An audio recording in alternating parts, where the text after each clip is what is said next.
അടിമാലി ലക്ഷം വീടിന് സമീപം വീടും സ്ഥലവും നഷ്ടപ്പെട്ട 17 കുടുംബങ്ങൾ നടത്തിവന്നിരുന്ന സമരം 10ാം ദിവസം പിന്നിട്ടു. മണ്ണിടിച്ചിൽ സാധ്യതയുള്ളതിനാൽ കളക്ടറുടെ പ്രത്യേക നിർദ്ദേശത്തെ തുടർന്ന് സമരം അടിമാലി ഗ്രാമപഞ്ചായത്ത് ഓഫീസിന് മുമ്പിലേക്ക് മാറ്റി.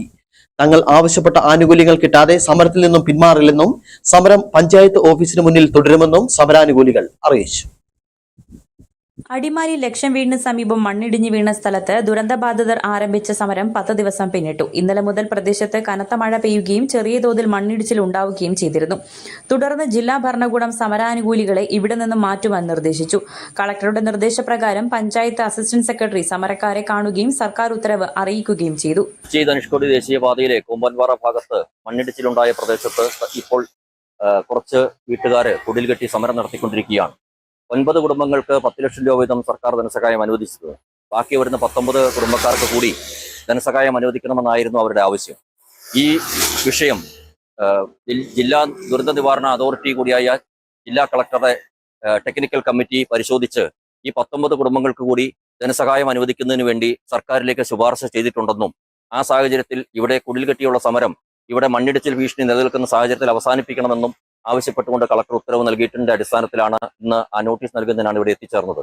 ഈ സമരക്കാരുമായിട്ട് സംസാരിച്ചപ്പോൾ അവർക്ക് ഈ കളക്ടറുടെ ഈ ഉത്തരവിനെ അനുസരിക്കാനും അവരിവിടുന്ന് അല്പസമയത്തിനകം മാറിക്കൊള്ളാമെന്ന് സമ്മതിച്ചിട്ടുണ്ട്.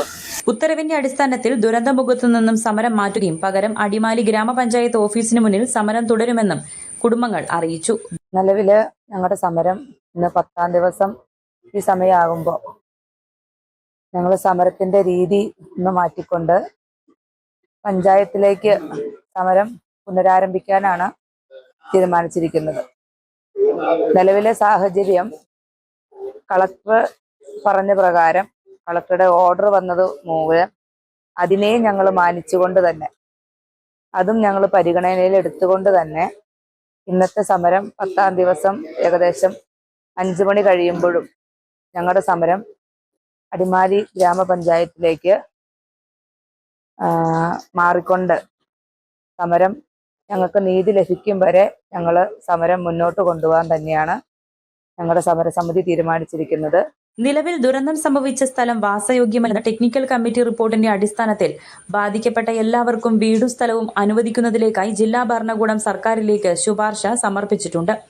വീട് പൂർണ്ണമായും നഷ്ടപ്പെട്ട 9 പേർക്ക് ഉടൻ തന്നെ പ്രഖ്യാപിച്ചിട്ടുള്ള സഹായം നൽകുകയും മറ്റു കുടുംബങ്ങൾക്ക് വീടും സ്ഥലവും നൽകുന്നതിനുള്ള നടപടികളുമായി മുന്നോട്ടു പോകുമെന്ന് ദേവികുളം സബ് കളക്ടർ അറിയിച്ചിരുന്നു.